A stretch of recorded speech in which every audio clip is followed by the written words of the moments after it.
ಅಪ್ಪ ಅಮ್ಮಂದಿರಿಗೂ ನಮಸ್ತೆ. ನಾವು ಇವತ್ತಿನ ದಿನ ರಾಜಗೋಪಾಲದಲ್ಲಿರುವಂಥ ಸುಧಮ್ಮ ಮನೆಗೆ ಬಂದಿದ್ದೀವಿ. ಸೊ ಇವರು ಕೂಡ L4 L5 ಪ್ರಾಬ್ಲಮ್ಸಿಂದ ಮತ್ತು ಕೊಲೆಸ್ಟ್ರಾಲಿಂದ ನಮ್ಮ ಥೆರಪಿಗೆ ಬಂದಿದ್ದಾರೆ. ಸೊ ಸುಮಾರು ವರ್ಷಗಳಲ್ಲಿ ಬ್ಯಾಕ್ ಪೇನ್ ಇದೆ. ಸೊ ಹಾಗೆ L4 L5 ಪ್ರಾಬ್ಲಮ್ ಸ್ಟ್ರಗಲ್ ಪಡ್ತಾ ಇದ್ರು. ಹಾಗೆ ಕಾಲು ನೋವು ಕೂಡ ಇತ್ತು, ಕೊಲೆಸ್ಟ್ರಾಲ್ ಜಾಸ್ತಿ ಇತ್ತು ಅಂತ ಹೇಳ್ಬಿಟ್ಟು ಸೊ ಇವರು ಸರಾಕೆರೆಗೆ ಬಂದು 1.5 ತಿಂಗಳು ಥೆರಪಿನ ಮಾಡಿದ್ದಾರೆ. ಸೊ ಇವತ್ತಿನ ದಿನ ನಾವು ಇವರಿಗೆ ಜೇಡ್ ಹೆಲ್ತ್ ಬೆಡ್ನ ಇನ್ಸ್ಟಾಲ್ ಮಾಡಿದ್ದೀವಿ. ಓಕೆ, ಏನೆಲ್ಲ ಒಂದು ಪ್ರಾಬ್ಲಮ್ಸಿಂದ ಬಂದರು, ಹೇಗೆಲ್ಲ ಇವರಿಗೆ ರಿಸಲ್ಟ್ ಸಿಕ್ತು, ಅದ್ರ ಬಗ್ಗೆ ಮಾಹಿತಿನ ಪಡ್ಕೊಳ್ಳೋಣ. ಸೊ ನಮಸ್ತೆ ಅಮ್ಮ. ನಮಸ್ತೆ ಮೇಡಮ್. ನಿಮ್ಮ ಹೆಸರಮ್ಮ? ಸುಧಾ ಅಂತ. ಓಕೆ, ಎಲ್ಲಿಂದ ಸರಾಕೆರೆಗೆ ಬರ್ತಾ ಇದ್ರಿ? ನಾನು ರಾಜಗೋಪಾಲ ಸ್ಟೇಜ್ ಇಂದ ಬರ್ತಾ ಇದ್ದೀನಿ. ಯಾರ ಮುಖಾಂತರ ಸರಾಕೆರೆ ತಿಳಿತು ನಿಮಗೆ? ನನಗೆ ಮಲ್ಲೇಶ್ವರಮಲ್ಲಿ ನಮ್ಮ ಅಕ್ಕ ಇದಾರೆ, ಅವರು ಅಲ್ಲಿಗೆ ಹೋಗ್ತಾರಂತೆ.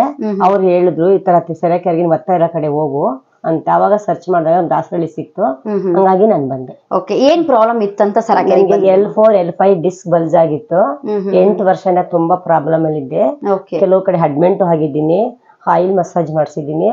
ನನ್ಗೆ ಸದ್ಯಕ್ಕೆ ರಿಲೀಫ್ ಅನಿಸ್ತಿತ್ತು, ಬಟ್ ಮತ್ತೆ ರಿಕವರ್ ಆಗ್ತಿತ್ತು. 8 ವರ್ಷವಾಗಿ ಈ ಒಂದು ಪ್ರಾಬ್ಲಮ್ 8 ವರ್ಷದಿಂದ ಇತ್ತು.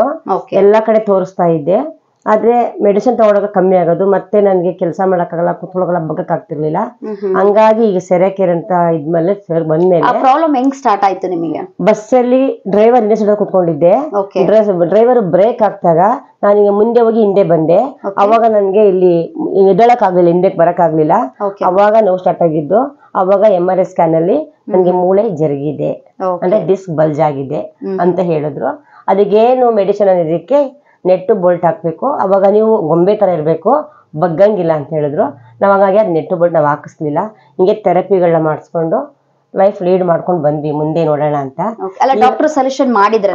ಖಂಡಿತ ಮಾಡಿದ್ರು. L4 L5 ನಿಮ್ಗೆ ಡಿಸ್ಕ್ ಬಲ್ಜ್ ಆಗಿರೋದ್ರಿಂದ ನಿಮ್ಗೆ ಯಾರು ಸರಿ ಮಾಡಕ್ ಆಗೋದಿಲ್ಲ, ನಿಮ್ಗೆ ನೆಟ್ಟೆ ಹಾಕ್ಬೇಕು, ರಾಡ್ ಹಾಕಿ ಅವಾಗ ನೀವು ಬಗ್ಗಕ್ಕಾಗಲ್ಲ. ಅದು 100% ಸಕ್ಸಸ್ ಅಂತಾನು ಕೊಡಲ್ಲ ನಾವು, ಗ್ಯಾರಂಟಿ ಅಂತ ಹೇಳದ್ಮೇಲೆ ನಾವು ಆಪರೇಷನ್ ಗೆ ಹೋಗ್ಲಿಲ್ಲ. ನಾವು ಎಲ್ಲಾ ಕಡೆ ಆಯಿಲ್ ಮಸಾಜು ಅದು ಇದಂತ ಮಾಡ್ಕೊಂಡು ಬರ್ತಿದ್ವಿ. ಈಗ ಫೈನಲ್ ಆಗಿ ನಾವು ಸೆರಾಕೆರೆಗೆ ಬಂದ್ವಿ. 8 ವರ್ಷವಾಗಿ ಸೊ L4 L5 ಪ್ರಾಬ್ಲಮ್ಸ್ ಇಂದ ಸ್ಟ್ರಗಲ್ ಪಡ್ತಾ ಇದ್ದೀರಾ? ತುಂಬಾ ಹೇಳಕ್ಕೆ ಆಗಲ್ಲ ಮೇಡಮ್, ಅಷ್ಟು ನೋವು ತಿಂದಿದ್ದೀನಿ. ಮೆಡಿಸಿನ್ಸ್ ತಿಂದಿದ್ದೀರಾ? ಮೆಡಿಸಿನ್ ತಿಂದಿದ್ದೀನಿ, ಇರಲೇ ಬರೋಷ್ಟು ತಲೆ ಕೆಡ್ಸ್ಕೊಂಡಿದ್ದೀನಿ. ಓಕೆ, ಎಷ್ಟು ಹಣನ ಖರ್ಚು ಮಾಡಿ? ಹಣ ಅಂತ ಮೇಡಮ್, ನನ್ನ ಮಕ್ಕಳು ದುಡ್ಡನ್ ಮುಖನೇ ನೋಡ್ಲಿಲ್ಲ. ಒಂದೊಂದು ಅಡ್ಮಿಂಟ್ ಆದ್ರೆ 1 ಲಕ್ಷ, 1 ಲಕ್ಷ ಚಿಲ್ಲರೆ, 60,000, 70,000 ಹಿಂಗೆಲ್ಲ 5 ದಿವಸಕ್ಕೆ 60,000 70,000 ಕಟ್ಟಿ ಬಂದಿದ್ದೀನಿ ನಾವು. ಓಕೆ, ಆದ್ರೂ ನಿಮಗೇನು ಖಂಡಿತ ಇಲ್ಲ ಮೇಡಮ್ ಅವರೇ. ಓಕೆ, ಸುಮಾರು 10 ಲಕ್ಷ ಹಣ ಖರ್ಚು ಮಾಡಿ ಆಗಿದೆ ಮೇಡಮ್ ಅವರೇ, ನಿಮ್ಗೋಸ್ಕರನೇ. ಹೌದು. ಈಗ ಸರಾಕೆರೆ ಬಂದು ಎಷ್ಟು ದಿನ ಥೆರಪಿ ಮಾಡಿದ್ರಿ? 1.5 ತಿಂಗಳಿಂದ ಬಂದಿದ್ದೀನಿ. ಹೇಗ್ ಅನಿಸ್ತು ಥೆರಪಿ? ಅದು ನನ್ಗೆ ಒಂದು 100 ರೂಪಾಯಿಲಿ 50 ರೂಪಾಯಿ ಅಷ್ಟು ಭಾಗ ನನ್ಗೆ ರಿಲೀಫ್ ಅನಿಸ್ತು. ಕಾಲ್ ನೋವು ಕಮ್ಮಿ ಆಯ್ತು, ನಾನು ನಡೆಯೋದಕ್ಕೆ ತೊಂದ್ರೆ ಇಲ್ಲ ಇವಾಗ. ಹಂಗಾಗಿ ಇಷ್ಟಪಟ್ಟು ನಾನು ಇವಾಗ ತಗೋಬೇಕು ಈ ಬೆಡ್ ಅಂತ ತಗೊಂಡಿದ್ದೀನಿ ಮೇಡಮ್. ಓಕೆ, ಅಂದ್ರೆ ನಿಮಗೆ ಬರುತ್ತೆ ಅಂತ ನೀವ್ ಅನ್ಕೊಂಡೇ ಇರ್ಲಿಲ್ಲ. ನಿಮ್ ಮಗಳು ಒಂದಿನ ಬಂದ್ರು, ಕೇಳಿದ್ರು, ಅಂದ್ರೆ ಮಕ್ಕಳಿಗೆ ಏನಂತ ಹೇಳಿದ್ರಿ ಇದ್ರ ಬಗ್ಗೆ? ಮಕ್ಕಳಿಗೆ ಹೇಳ್ತಿದ್ದೆ ಇದ್ರ ಬಗ್ಗೆ ಅಂತ, ಯಾರು ಬರಕ್ ಟೈಮ್ ಇರ್ಲಿಲ್ಲ ಅವ್ರಿಗೆ. ಅವಾಗ ನೀನ್ ತಗೊಳಮ್ಮ ನೋಡೋಣ, 1 ತಿಂಗಳು 2 ತಿಂಗಳು ನೋಡೋಣ ಅಂತಿದ್ರು. ನಾನು ಯಾವಾಗ ಅವ್ರ ಮನೆಗೆಲ್ಲ ಹೋಗಿ ಬರ್ತಿದ್ದೆ, ನನಗೆ ನಾರ್ಮಲ್ ಆಗಿರೋ ಅವ್ರು ಕಾಣಿಸ್ತು. ಅವಾಗ ಅವರು ನೋಡೋಣ ಅಂದ್ಬಿಟ್ಟು ಬಂದ್ಲು. ಅವಳು ಫೀಲ್ ಮಾಡಿದ್ಲು.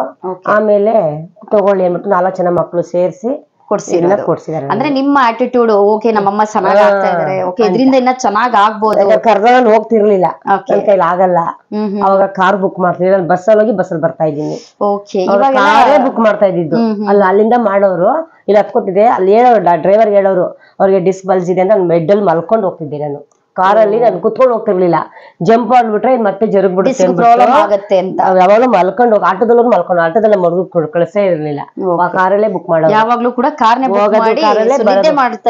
ಹುಬ್ಳಿ ಕರ್ಕೊಂಡು ಹೋಗಿದ್ರೆ ಅಲ್ಲೂ ಕಾರಲ್ಲಿ ಮಲ್ಸ್ಕೊಂಡೆ ಕರ್ಕೊಂಡು ಹೋಗಿದ್ರು.